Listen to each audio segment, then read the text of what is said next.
Good. Come on. What? You can say what you want. Ain't nobody watching. We're good. Yeah. You know, I'm always going to do this no matter how old.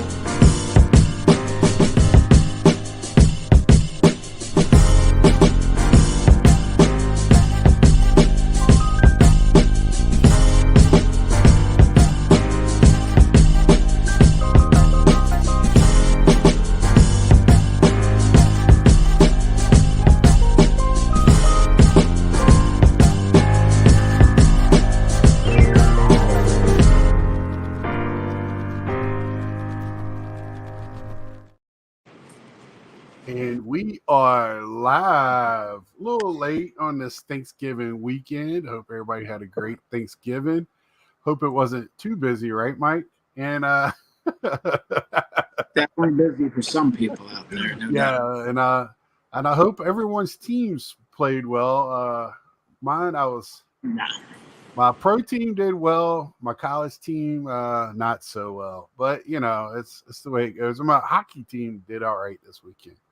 So Today was the day that I watched the least amount of football that I ever have in my life.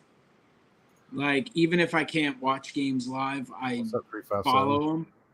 Right. I literally got a link for YouTube highlights for Giants Patriots, which, you know, whatever, that was going to be a bad game. It was pretty evident.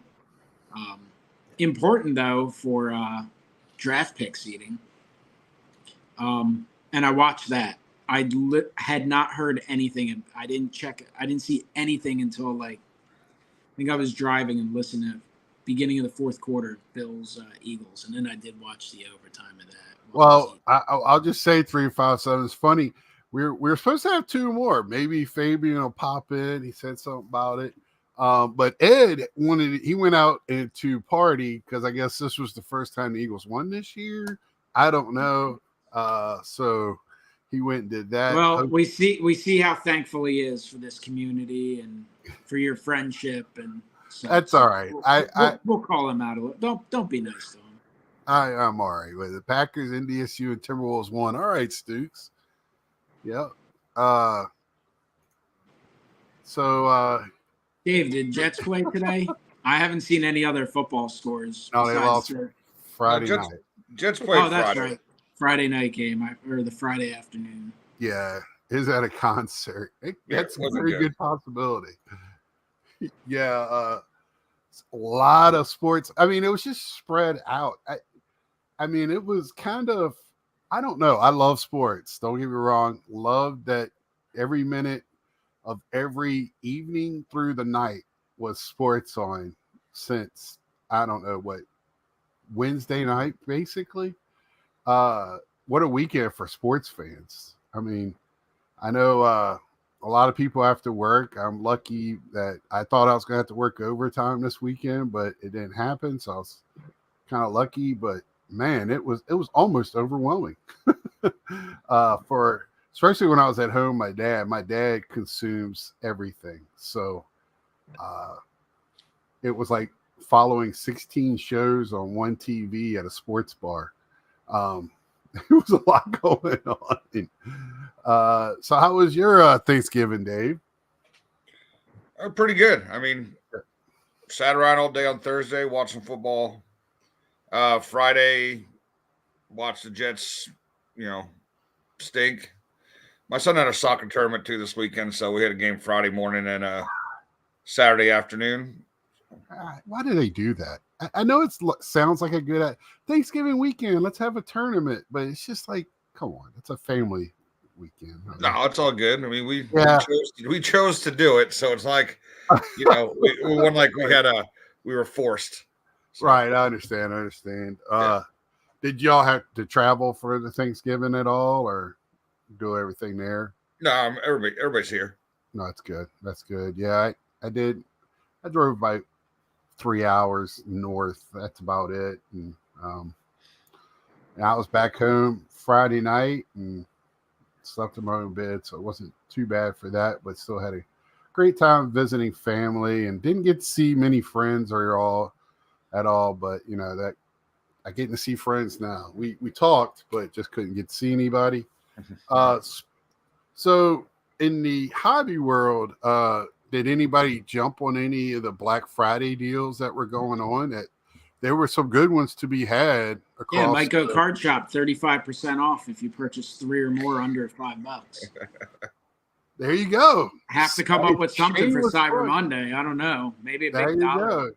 Well, I did go shopping on Mico's Card Shop on one of the days this week and got some free shipping. I did get a package from Mico's Card Shop yesterday. I didn't get sent back this time, Mike. I got it. So I meant to text you. Step in the right direction there. Right. Gee whiz. What a fiasco that was. I've been a little too preoccupied to really shop around. I glanced at stuff, and I think there were some really good deals on wax, but I didn't make any purchases.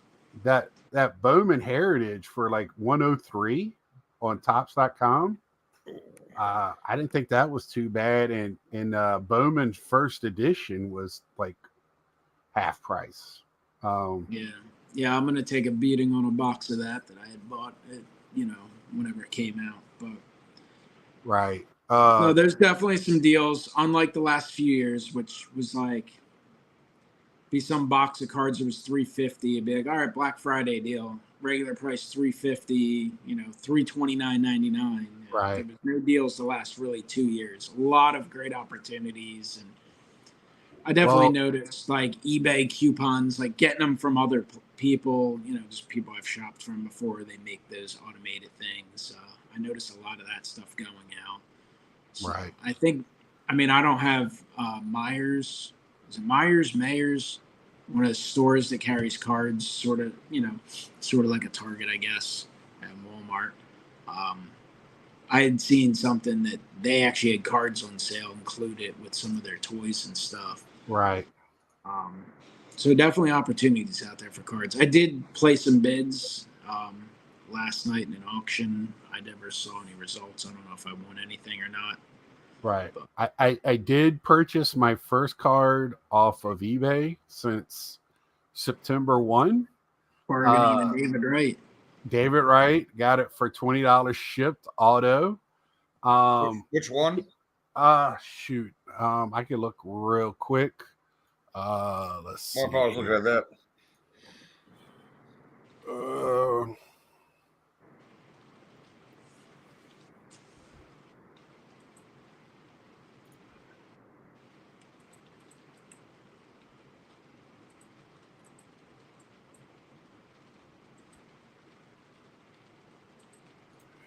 Come on, I just want to see the picture.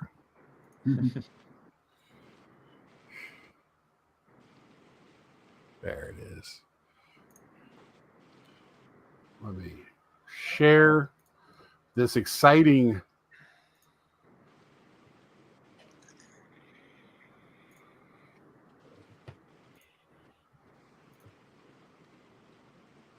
that one right there. That's cool. Yeah, Prism. So it's a die cut, it's a prism. I was like, man, if you're gonna give it to it almost looks like a sticker, but then now when I'm looking at it now, it almost looks like its own card. I think the last one sold for maybe $35. It's a cheap auto. But I think now if I want to buy stuff outside, I'm scared of Pete Alonso leaving, and that'll just crush me. So I think I'm going to lean more and more to collecting retired guys, or at least guys that have been on, in the league for a long time that I really, really like Trout or somebody like that. It gets tough collecting the modern guys if you're collecting strictly like teams. Because they're gone in 4 years, 5 years. Yeah, because Conforto I love Conforto. What he did in one season, going from like single A to the World Series, is an amazing story. Had a great career with the Mets, and I watched him a little bit with the Giants, and I think he's a free agent again this year. I'm hoping that maybe he'll slide back in with the Mets, but that was my first one that broke my heart. And then when DeGrom and Syndergaard, it gets old. I just collecting rookies basically. I'm still trying to get as many Alvarez's because he really wants to be the face of the team. And Senga, I think Senga's going to have a great career. It's going to be short, but anybody see the list of the Hall of Fame ballot for this year? Yeah, I saw the ballot. I mean, I've known about it and following it for a while, but it actually was officially released. Right. To make that list, you have to be 10 years in the league, and it's qualifying guys. Obviously, a lot of guys get 0 votes or 1 vote, and they fall off with. Right. Well, your guy. Another shameless plug tomorrow. You'll see me and my dad talk about this year's ballot. My dad's really high on your guy Chase Utley. He thinks he's deserving. Of course, me and him had a quiet argument. It's going to be an interesting ballot. Obviously, Beltre is the slam dunk guy. Even though at this point he's starting to become overrated, to be honest. Now let me ask you one question: do you think he'll get in on the first vote, first year? Beltre? Yeah. 99.999999%. He's absolutely getting in, but now he's very good. He's a Hall of Famer. You just look at the career numbers. Mm-hmm. He's one of those guys who had the advantage of coming up at like 20 years old. Mm-hmm. There was like a point in time where he was like kind of borderline a few different times, really like kind of a bad contract thought of, and he turned things around. He was obviously great for the Rangers. Right. And it could easily be taken the wrong way. The reason I start to bring up the whole overrated thing, because it's hard to be overrated. He's definitely a first ballot Hall of Fame guy. Like, people are so high up on him. I start hearing a conversation. Is he the first position player that'll get 100%? Like, get the hell out of here. Like, he doesn't deserve, like, just based on the way they've done it. Because if you're that lock of a Hall of Famer, you should obviously get all the votes. But, like, if no one's gotten it, like, if Jeter didn't get it, if Griffey didn't get it to break that, I mean, Beltre, are you kidding me? I don't know if he gets in the first time, to be honest, Mike, because just how they vote. Just how the voters vote. I wouldn't be surprised if he doesn't get in. Beyond stunned if he didn't get in. Right. Well, who are the top guys with Beltre? You got Mauer. Well, I don't think Mauer gets in because Beltre to me is the only lock of the guys who are. I think Todd Helton will probably get in, and I think Wagner has a chance. Those are the guys who've been around a long time. Why you look at Manny Ramirez's numbers. Yeah, it's all because of the steroid stuff, but he should be in. Come on. Was he in with that group? I don't think Manny even knows. He was probably ejected in his mouth like a child. He tested positive for steroids twice, I think. Oh, did he? Okay. Yeah, like when he was with he probably didn't know what he was doing. He probably he was with the Dodgers, like at the end of his career. We were looking at his numbers today, and they're ungodly. They're just. He was awesome early in his career. He was awesome late in his career. Right. It's one of the things. It sucks that guys got involved in that nonsense and just kind of took away like the specialness of the numbers and now have caused these debates. But some of it's kind of common sense of how good. A-Rod is in it again, and he'll never get in because of that. Well, there's certain guys that probably would have got in without him, and there's some guys that probably need him to get in. Right. And I think they should make when you're making your votes, you kind of determine. Like, Roger Clemens was in the Hall of Fame, and he wasn't in 1990 yet. You just knew he was a Hall of Famer. We got the Nats man in the house. What up, fellas? Happy Thanksgiving, brother. Hey, happy Turkey Day. Yeah, I just was looking at his numbers today, and I'm just like, steroids or not.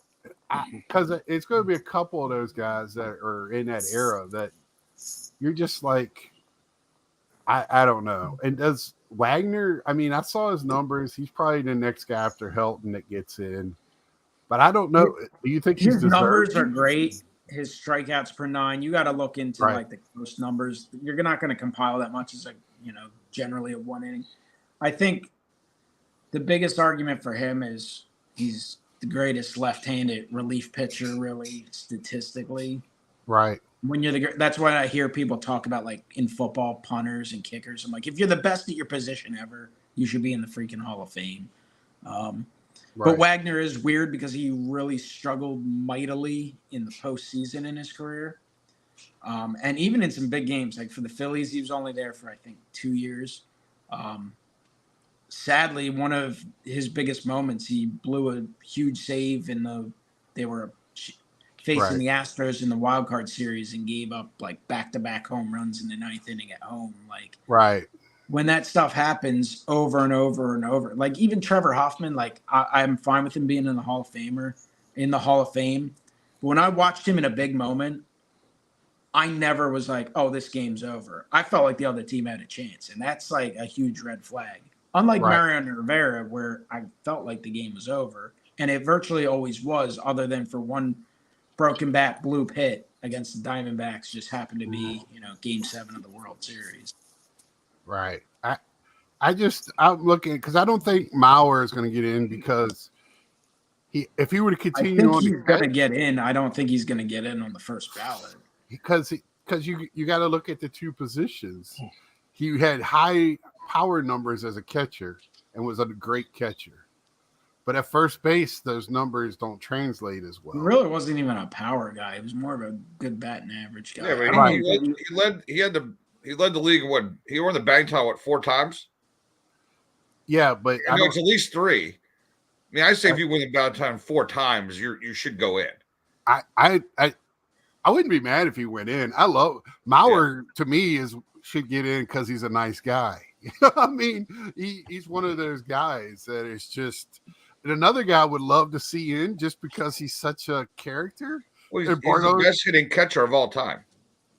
All around hitter. And I think he would have had a home run record if he'd stayed at catcher. But Bartolo Colon, to me, for character, put him in the Hall. That guy, he can juggle. He can wear a red nose and big shoes. Put him in as a clown. He was a home run at age 40. Right, his first one. Dude, they have a Topps Archives fan favorite auto of that at bat, and I want it so bad, but it's like 40. I think it's like $70. And he got drafted in the new Dubai League this year. The man's pitching in Dubai. He just pitched in Mexico in the league last year. Former Expo, too. Former Expo. So, how is Nats man doing?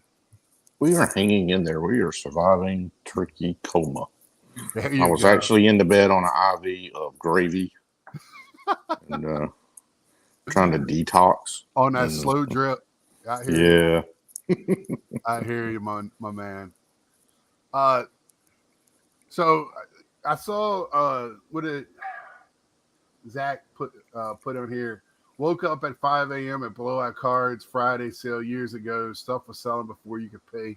Never try it again. I think I remember that year. I think that was like, was that 2020 or 2019 when we had some really good deals going on? They had good deals this year. Dave and Adams, great deals. If still going on through tomorrow. I wish I had the money to get some of that stuff. Credit card is put away. It's not coming out this year. So cash and cash only. Word. I just stuck to my buying shit off eBay, and I don't need to bust any boxes at Christmas. I just rather just buy the singles I need and keep going.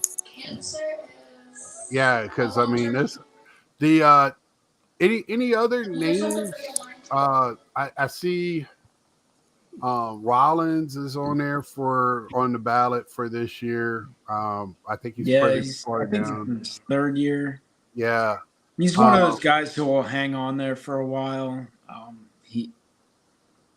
I don't know that he'll ever get in for the writers. I mean, it takes a big leap, but you never know how it's going to go. Yeah, Stooks, 100% Mauer. Me and my dad touched on the concussion. he didn't. It was against his own wishes, but it was best for him to stay in the league. It all depends too how the voting goes, like based on how the voters evolve too. That's one of the things that gives Utley a chance is his sabermetrics are really, really strong, and that's kind of the way. But what's his WAR? But what is his WAR? His WAR is really good. It is actually for a second baseman, but that's all I hear about Hall of Famers. What's their WAR? I just think sometimes, like, I'll look at stuff. There's some guy I follow on Twitter who's got some bullshit model, and the guy he's a big no Utley guy, and I saw guys debating him, and he's like, well, this number say it. And I just want it to be like, and obviously a little biased, of course, personally, but I'm like, I am too the other way. Watch the games, asshole. Like, I mean, not to, give Ed too much credit, but like the numbers say, like, there's got to be a balance, and that's what I think. Ed is eating a pack of pancakes right now, loving life. Yeah, Leave him and alone. Ed's gonna be well when he watches this, Well, you can tell the ones that watch Moneyball and the ones that watch the actual baseball games. Yeah, the actual games. I guess my thing is it's got to be some combination, right? Numbers obviously matter. What you do in certain situations, I think, matters. It is called Hall of Fame. I think fame should be some level, some aspect of it. And I think Wright falls a little more short. And I know Mets fans definitely want to see him in.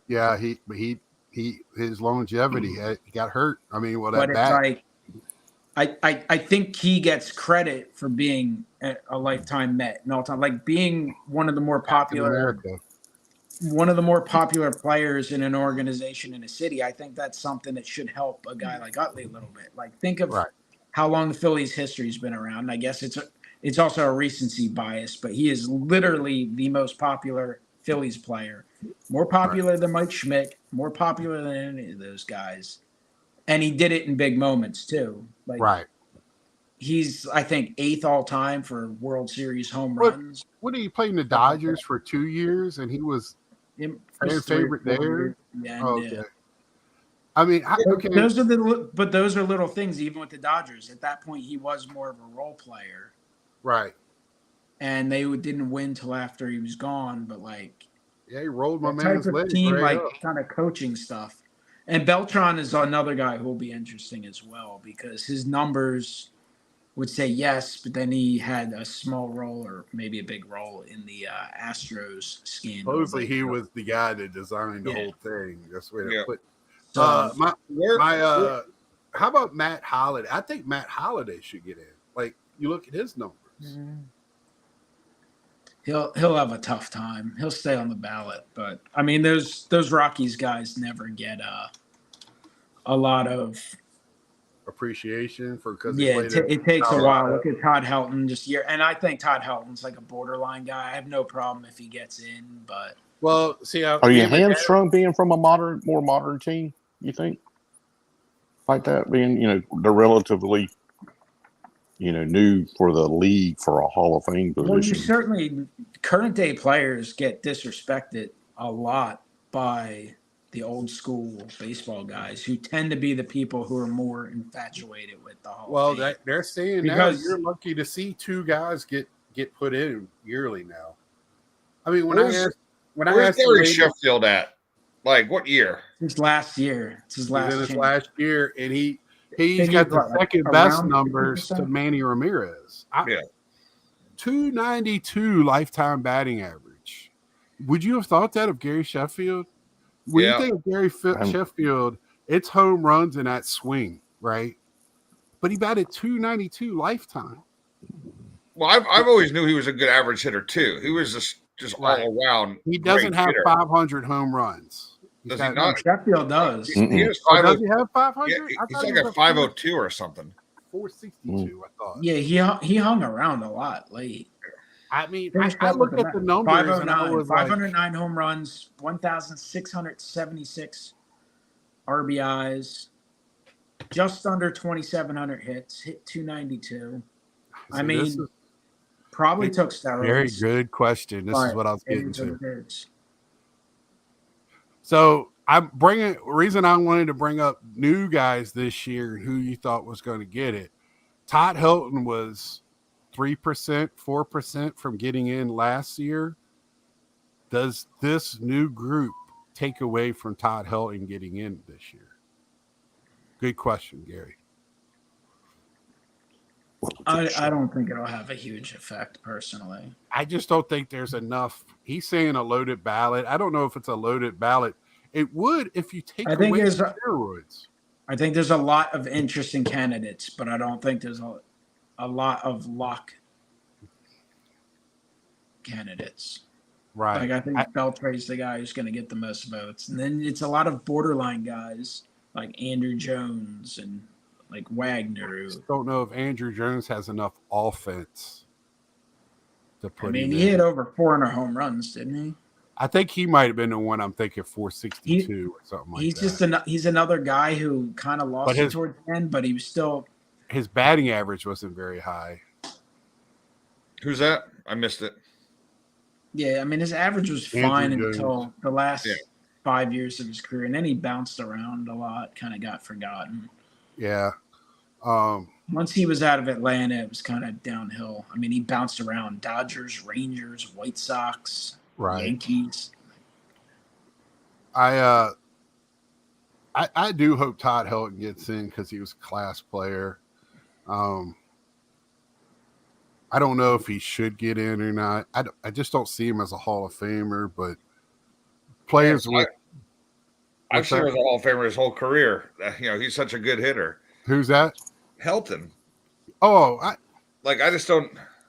I think if I think of the Rockies, he's probably the first one. I think of him more so than Larry Walker. I think of Larry Walker. I kind of think of Expos. Yeah, dude, he hit 316 for his career.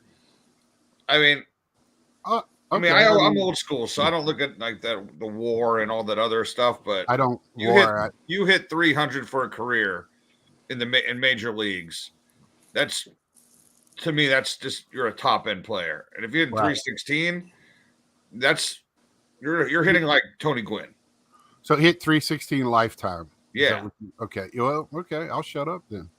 Yeah. He's also one of those guys, and I know it's not a long history, but he's a Mount Rushmore guy of, for Colorado. I think that should mean something. Damn it, Scott, you play these guys. The problem is we're talking about guys that don't have that it factor off the field.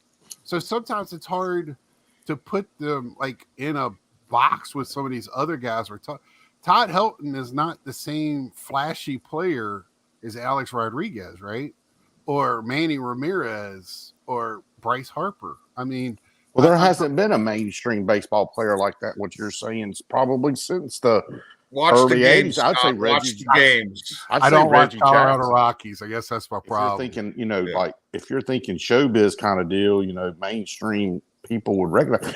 Probably Reggie Jackson is probably the last one I could think of that would, I would say meet that whole demeanor.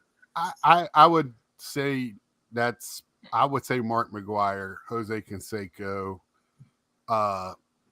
Barry Bonds, Sosa, because of the one season. My mom knows who Sammy Sosa is when she sees him now. Old pitchers. She knows that season. She bought me stuff. Recognize the new bleached version or whatever. Doesn't he have some kind of?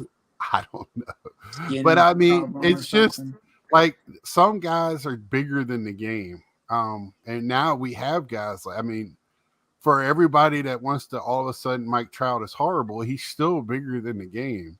Bryce Harper is bigger than the game. There's guys that are just huge. Shohei Ohtani is huge. But we got a lot of these guys got tied up in the steroid era, and we're losing them to that. I don't know if they'll ever be forgotten, but they're not going to be in the Hall of Fame, which I think is a travesty. You brought up Ohtani, and that's why I want to ask Dave real quick. And Dave might be biased because he likes the team a lot, but like Don Mattingly. I think he's a Hall of Famer.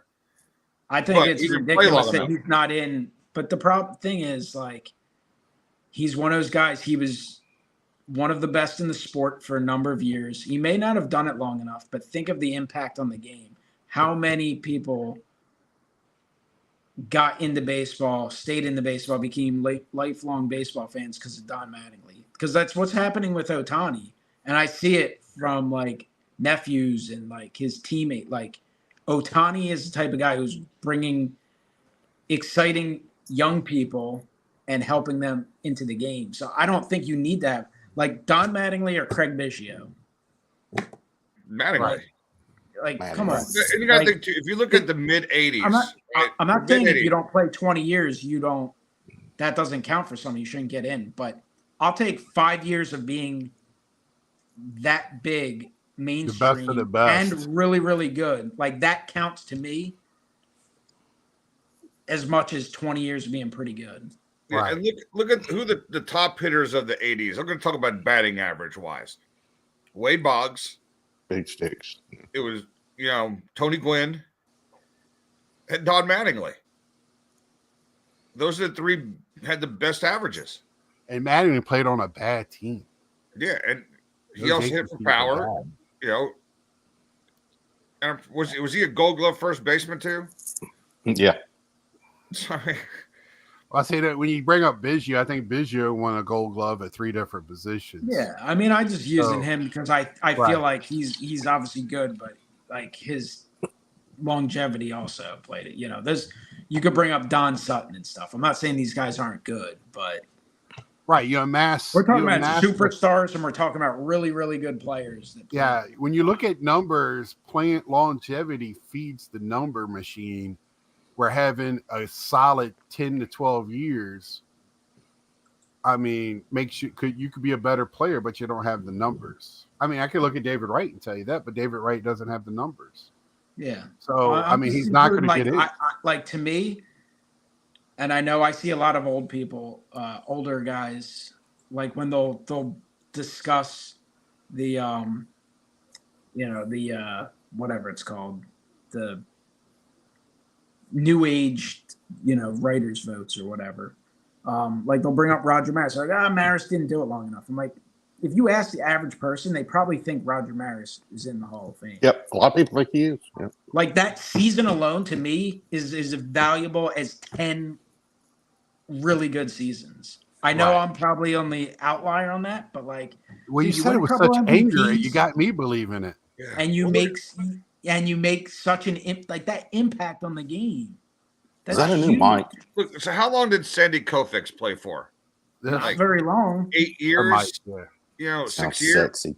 6 years. Hall of Famer. You know why? Because he was the best pitcher in baseball for those 6 years. Make sure you get close into it. Right. So it's kind of like, why can't they make some exceptions for some of these other guys? Right.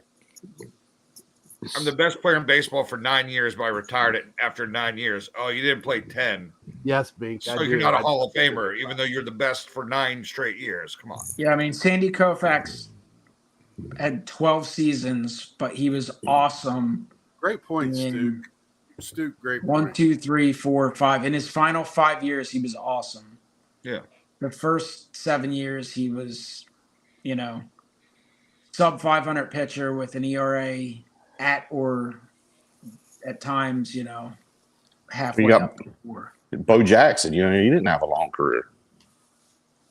Yeah, he was loved by everybody.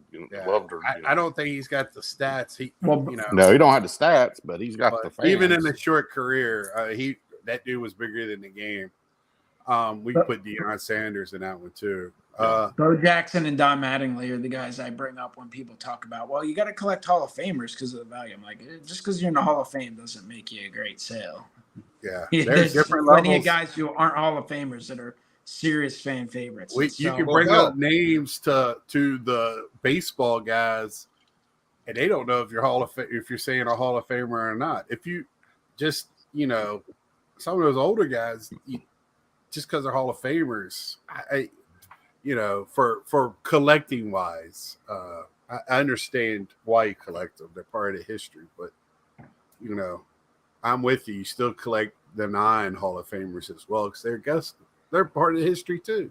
Dude, a couple years ago when I bought the Mattingly and Bo Jackson autograph at the National, those are probably the 2 most expensive cards I bought that. Well, that's what I was going to ask. I mean, Mattingly's probably go for a pretty good chunk of change. I mean, they're $80 to $100 every single one of them, sometimes more. Right. Bo Jackson's going to be $80 to $120 all day long. and then you can buy a Hall of Famer for $5. Well, didn't you just put Bo Jackson as a chase card in one of the products, his autograph? Wouldn't surprise me. I mean, I could swear. I would buy it if that's true. Yeah, they got the Dawn right here, huh? Yeah, so it was like that was the one right there. Oh, dinner must be over. He's taking a minute to check us out. I hope was it pancakes good? Yeah, pancake eating.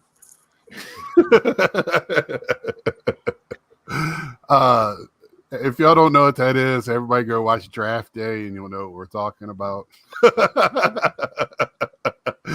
Great lines in a movie. Jim Cott beat Koufax in 1 out of 3 games in 1965. I love Stooks. He brings up some stuff, boy. I love it. I did watch some Ken Burns it was on MLB the whole weekend. I was watching that. They're still showing it like every night this week, I think, one inning. So if you love baseball, it's pretty cool. I mean, I own it. I think most people should own that. I tried to watch it, and they kept flipping it over to that stupid Michigan-Ohio game. I love that Michigan-Ohio game. It's dumb. Pissed people off. Hey, got a question for you. Food question. You know you love them. Too bad you're not here to answer it. But so this weekend we had Thanksgiving, great deals. Got to talk about with our family and friends, not politics, but the Hall of Fame ballot, which is great. That's what you should be talking about. That's more important. My next thing is the New Era Committee, which used to be the Veterans Committee. They released theirs, so we have 4 managers. I don't know how you pick one of them not to get in. It's Cito Gaston, Lou Piniella, Leland, and who was the 4th one? I can see it. If anybody can remember, please remind me. Lou Piniella, Cito Gaston. Oh, Davey Johnson. Jesus Christ, the Met manager. I think. Yeah, but he won the World Series with them. Yeah, I know. So, I think he is. I think all 4 of those deserve to be in. The great umpire West is in that group. Does anybody know that name? He just retired, last year? Big Joe, Cowboy Joe. So it looks like he's going to probably get in because he's loved, even though he's a horrible umpire. He'll probably get in. I don't know how many of those get to get in or not. I don't know how they do that voting. They do it the way they did it for the other Veterans Committee is usually everyone on the committee gets, say, 4 votes or something, and you need to get whatever percentage. So it's tough because of that.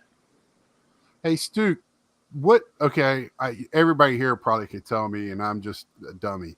Bill White, what's he best known for? Please enlighten me. I want to learn. He's in for executive National League president, right? Was he? I believe so. I knew I had to look up the other executive. I really didn't. I would like to see Bill White get in. I would think Cito would be a no-brainer. Him and Leland did it with 2 teams. I just think all those guys. Well, did Johnson win when he was the coach? He was the coach of the Reds, right? Davey Johnson? Yeah, he went to the Reds after the Mets, right? Or is it the Orioles? Or he had both? I don't think he was with the Reds. I want to say he did have a short stint with the Orioles. His next major contribution was with the Nationals. Because the Nationals, he helped develop that series team. Yeah. He was the one that they needed a coach. He was working in because I think he was working in either the National League offices or Major League offices, and he went to manage the Expos. Will Angel Hernandez get in? Anything is possible. Orioles? Yeah. No, he did the Reds. So he was 90, the Reds? Yeah, 93 to 95. Oh, I don't remember those years.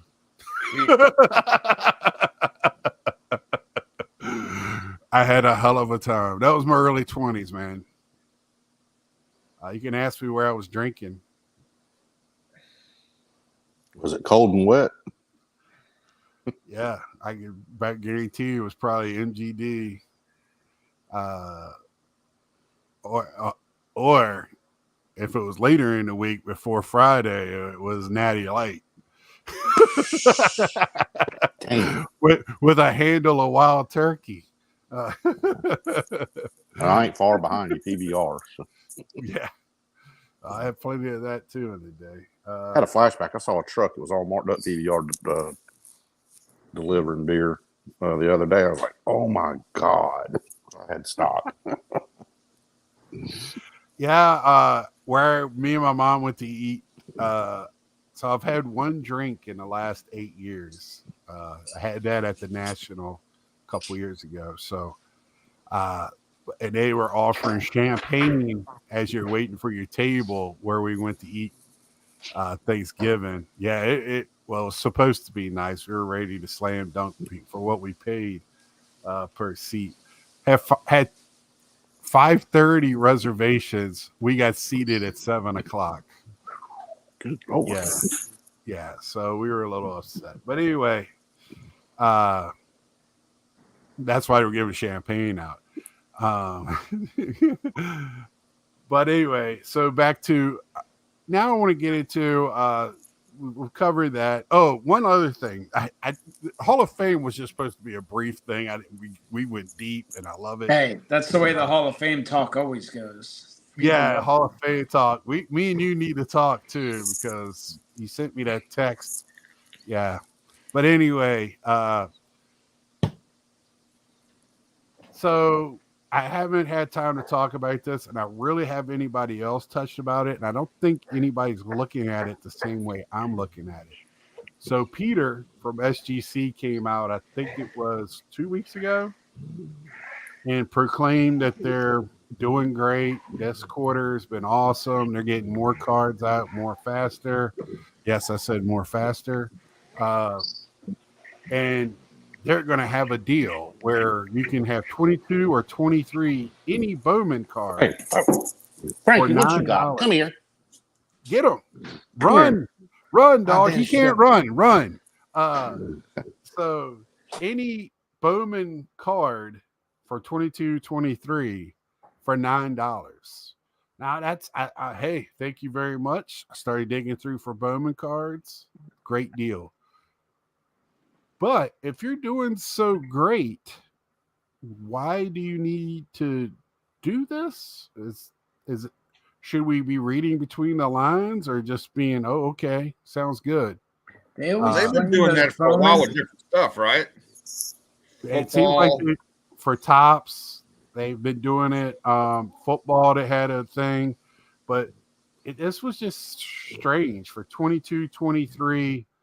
What is there? A Bowman best release is the only thing that's left to come out. Bowman and Topps things they always claim is in some sort of partnership with Topps. I don't know how much it is that Topps helps support. So I don't really know how much you read into that. Is it something that Topps is trying to promote, work with them with to just get more product open to help sell stuff?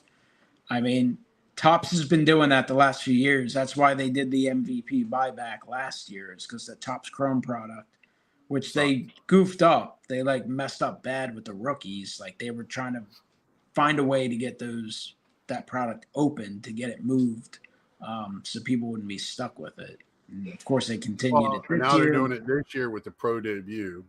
Yeah, so we've seen that same similar stuff. Yeah. I was just wondering because I'm not trying to find it just kind of hit me off guard where why why would you, if you're having such a great time right now and you're closing the gap everywhere, why would you need to do this? If $9 is your price, be $9 on everything, or stop at $9 and take another dollar off of your subs. I was just kind of like, it just seems like you're always finding a way to get these $9 cards. White was the first Black president of the Major League Sports League. Okay. Thank you, Stuke, for that. I mean, he was a pretty good player, too. So I think he had a couple 100 home runs, I believe. Got a question for you, Nats Man. Is that a poodle, Nats Man? Very nice looking dog. She is a mini golden doodle. And she's the runt. She is a runt. And she's a little more than a year old. So it's about as big as she's going to get. We got lucky. Her sisters are like twice her size. If you follow him on Instagram, he's got some really cool pictures of their dog. It's really nice pictures. She got into plastic. That's what I was yelling. Sorry, she had like plastic and tape hanging out her mouth. I was like, Jesus Christ. This is a good point, Ryan. I think those modern specials would be easy cards for grading new hires to get their feet wet. I could see that. It's probably a good way to get a bunch of cards in and just move them right through as fast as you can. I mean, that's probably a good point. You always want to have some sort of specials if you can, just to get your base excited, get them thinking about sending stuff in. All you have to do is start thinking about sending stuff in to start sending stuff in. I mean, so they went with 22-23 Bowman. When you would think baseball's over with, does that include Bowman U? I didn't even think of that. Yeah, they have a list of products, and all that Bowman U, the basketball and football stuff is eligible. Oh, okay. That makes more sense now. I didn't look at that. I knew you and Peter got him on the red phone back there. You got to think, so like how when SGC started kind of now, going past BGS, it was because PSA was too expensive. Mm-hmm. So people started trying SGC. Mm-hmm. So now it's going to be the same kind of concept where the more customers they have that actually try SGC, they'll eventually spend more money in the future. So give them this $9 deal now. Maybe they like the slab, and they'll start grading other cards that are not within that special, too. Pancake consumption in this chat room has risen quite a bit. I smell maple syrup. Chase Utley, Hall of Fame. If you watch the games, baby, you know he's a Hall of Famer. Well, hey, you would love I told my dad agrees. He thinks he thinks the same thing. So I love Hall of Fame season now. Hall of Fame season, it's really fun because I love the discussions around the Hall of Fame. But another caveat of it that's incredibly fun is when some people talk about the Hall of Fame, especially if they're talking about modern players on the ballot, you could tell really quickly who does and does not watch the games. You can tell very quickly. I do think, unfortunately, like baseball, and it's a lot like football. Every sport, I'm sure, is like this. I don't know enough about basketball and hockey, but like football, offensive linemen are incredibly important. Like that is the difference very often. The lines in general about whether your team's any good or not. I know the quarterbacks are going to get the glory and all that. Every now and then you have Jason Kelce of the Eagles, right? He's kind of a celebrity offensive lineman. He's a fan favorite in Philadelphia, but that's not really typical. And of course, him and his brother do the podcast and have documentaries and all that stuff. But usually the offensive linemen get zero attention. And the same thing happens in baseball to a degree. And I do think the Utley thing, when you're going to hear people argue, they're going to argue the numbers. But, like, a lot of people don't realize, like, greatness beyond just what you do offensively. And we see the same stuff in the hobby. People talking about images, this guy's fielding. Like, fielding is a huge part of the game. And that's what Utley didn't win Gold Gloves. He may have in today's world because just the way they calculate all that metric nonsense, but like his metrics are off the chart for what he did defensively, base running, like being a great base runner. Like these things all matter. Like people like to argue the DH, and DHs deserve if they're good enough to be in the Hall of Fame, but they're not great base runners. Hi, Amari. They're not playing the field and stuff. And that was one of the things that I think helped Scott Rowland. Like he was an elite base runner. Just because you steal 70 bases because you're super fast, there's a big difference between that and being the guy that gets to first or third every time or scores and makes his hard-nosed play. Like that's a lot of stuff that's overlooked by a lot of people. The guy that doesn't get doubled off a first in the game in the playoffs.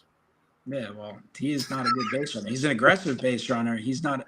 I would hardly call him a great base runner. Right. You're muted. Yeah, you can appreciate this one. Like you said, about stealing. I had a coach one time. He said, "I don't care on bases you steal. If you can't get past the catcher on plate, it don't matter." Right. You got to get on base. That's the key point.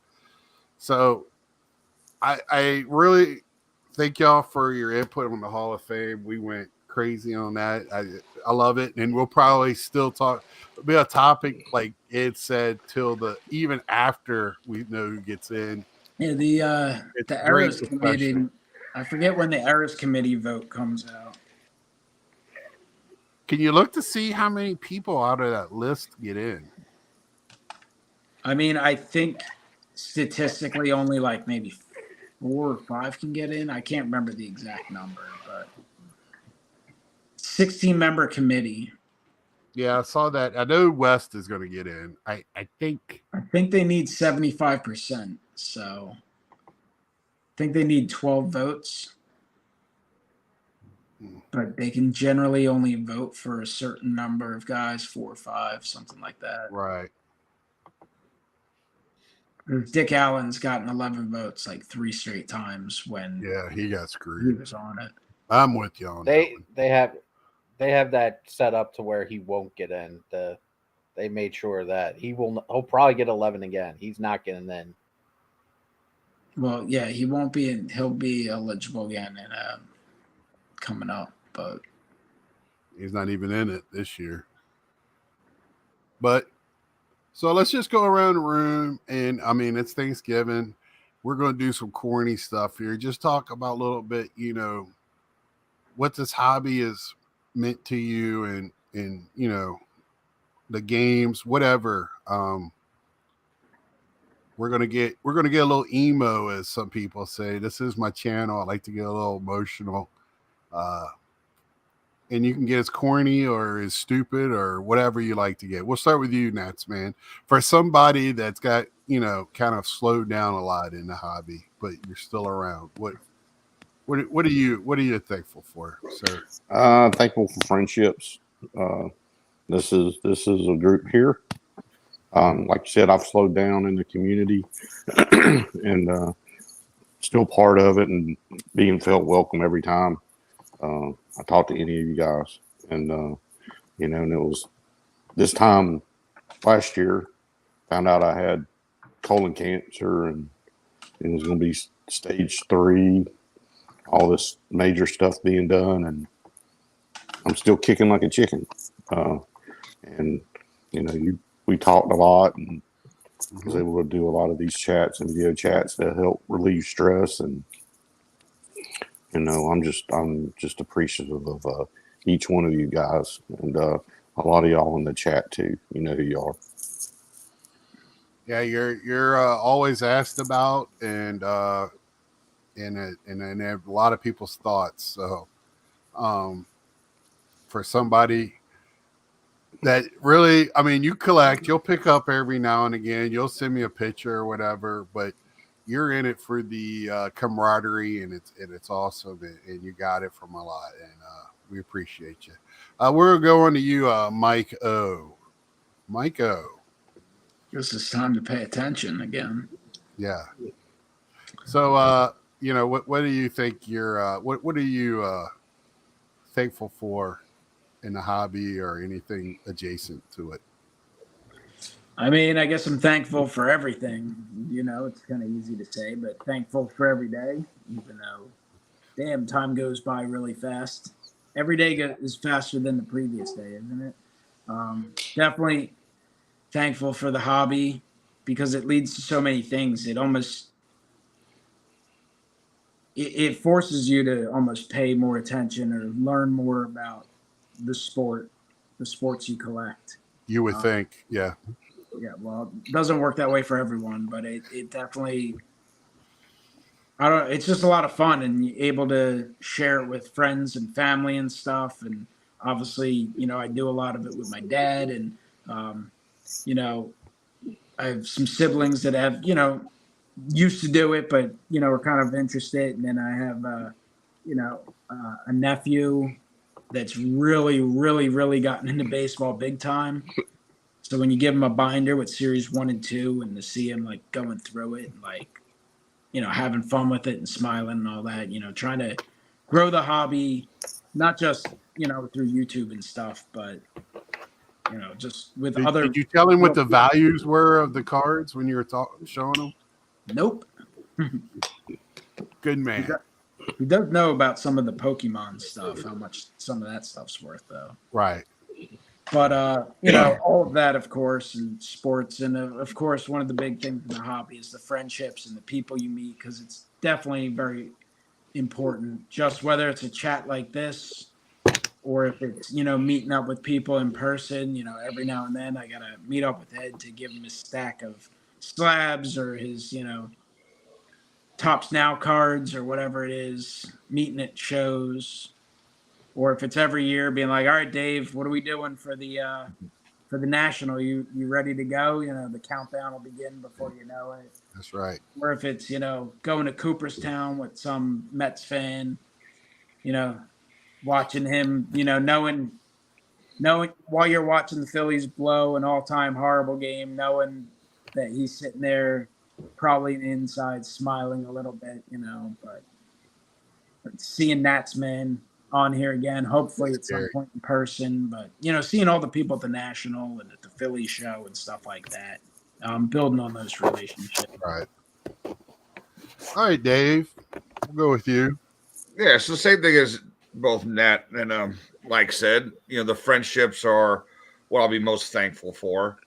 I mean, that's why we've been doing this for so long, is because the friendships we made through the community is really what kept us probably going more than other people do. You know, obviously, you know, I've known Mike since 2015 now, and you for a couple of years, and Ed 2015 as well. You know, I'm thankful for you, just a community in general. You know how generous everybody's always is, and try to help each other out. And you know, it's always been just being part of the community has always been just fantastic to me, and they've been, you know, it's just been a big part of my life since for the last 10 years. All right. Thankful for people paying stupid prices for rookies so I can get Hall of Famers and retired guys cheap. So that's always fun. And oh, the gods got you because you froze up there. I don't know. They did. I was going to say thank you for Sports Card Investor, but so they paused me, and now I couldn't say it. So. The interwebs shut you down. Yeah. So we're going to I didn't want to cut you off. No, we're good. You know, I love the hobby and love the community, and thank for everybody. All right, Ed. Thankful for pancakes and what else, sir? I'm thankful that the Eagles won today. That was pretty cool. How hard? How bad did that hurt Jalen Hurts to pull that Hurts out of his ass like that? You know, that Eagles in overtime. How bad were they losing in the third quarter? They were down by like 2 scores. Yeah, I thought it was 3 when I last saw, but yeah, I thought it was like 24-7 or something like that. But go ahead. I'm sorry. Definitely. Well, I mean, I'm just going to be echoing what everyone else always says. I feel it's the cliche answer, but it's definitely the friendships.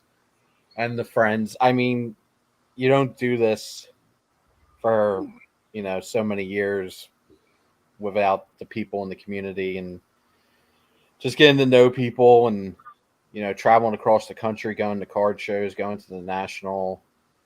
I think without the people, I definitely wouldn't be as involved in the hobby as I am now. But just real thankful for the people, the friendships.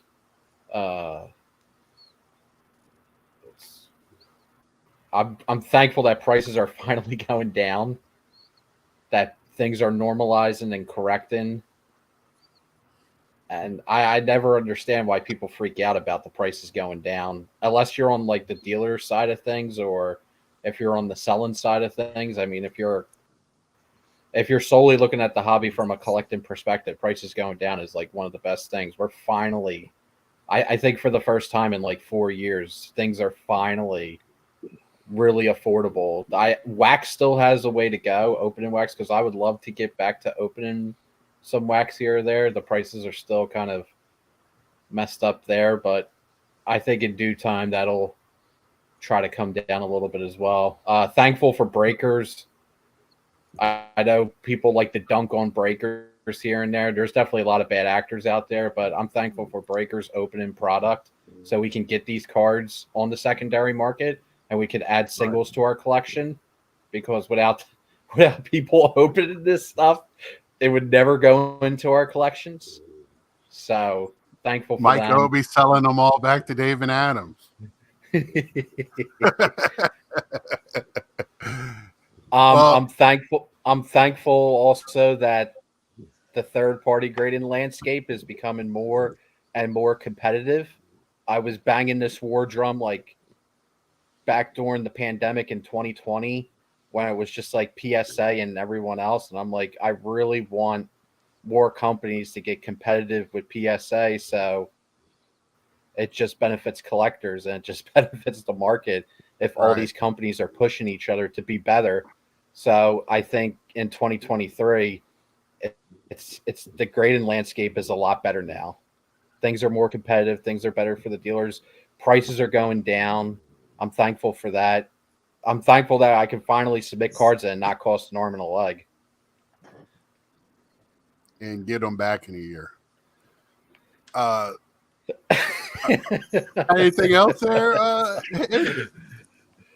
I'm also thankful that there's a good majority of us in the community that like truly love the sport we collect. That's been a thing that I've come to a realization on, unfortunately, a cynical realization that there's a good majority of people out there that absolutely loathe and hate the sport that they supposedly collect. I just don't understand it. I don't understand why you would. If you hate Star Wars, why would you collect Star Wars cards? If you hate Star Trek, why would you collect Star Trek cards? But I'm just very thankful that there's still tons of us around who love baseball, who love football, who love basketball. Yes, even people who love hockey, who love enjoying collecting cards, watching the sport, living and dying with their teams. And I said it so many times before. I always viewed collecting cards as an extension of my team's fandom, as an extension of the fandom of the sport. That's how I view collecting. So I just love that that mentality is still very strong within the community. There's some outliers, of course, but I'm just thankful that the majority do love the sport that they collect and do love, even if on the non-sport side of things, the franchises, properties like the Game of Thrones or the Star Wars or whatever franchise you collect, Ghostbusters, that there's that genuine passion and love there. So that's what I'm thankful for. That's well said by the group. And I'm going to, again, say some of the same stuff. I'm going to go a little deeper. I want to thank this group here. I want to thank the guys, the people, the ladies that take the time to watch our videos, come into the chats, leave comments, because there is hundreds of people, thousands even, you could probably watch. And you choose us and we choose you. And I'm appreciative of that. I can tell you this hobby has been here for me throughout my whole life. I've said it before. When times in my darkest, I had my cards to go to, pull them out, get in the floor. They're always been there. And nothing was changed. COVID, meeting you guys before and after COVID. My national, I have video. The first year I hung out with you guys, which was Chicago before last, I think, changed my perspective. And, I just really appreciative of everyone in the hobby. Everybody's come on the channel, everybody we talk to at the shows. I talk about my Rolodex.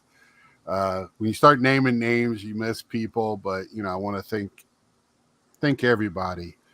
And then the cards themselves, the team, hashtag watch the games. Very thankful for the whole thing. And I just very happy. And this weekend has been a great weekend with sports. You missed that, Ed. I know we're sports crazy. You're like the rest of us. Plenty of sports, and we're going to end it with that. I could go all night just gushing over what we're thankful for. And I forgot real quick. Yeah, go ahead. I'm also very thankful for Big Chicken. Love me some Big Chicken. I'm also very thankful for air condition. Love me some air condition. And I'm thankful for comfortable shoes. I love me some comfortable shoes. Comfortable shoes and socks. What about spacious bathrooms? Love me some spacious bathrooms. Yeah. I'm thankful for painkillers for my lower back. That's what I'm thankful for. With that, I hope everybody had a great holiday weekend. This kicks off the holidays. Hope everybody has fun throughout the rest of the year. We'll be coming to you more Sundays. Just throw it out there. If you are a vintage collector, I would love to hear from you and hopefully have you on my channel next weekend for some vintage talk. So until then, like, share, tell a friend. Hey, and Ed, what are we going to do? See ya. We'll see ya. Peace. I'll let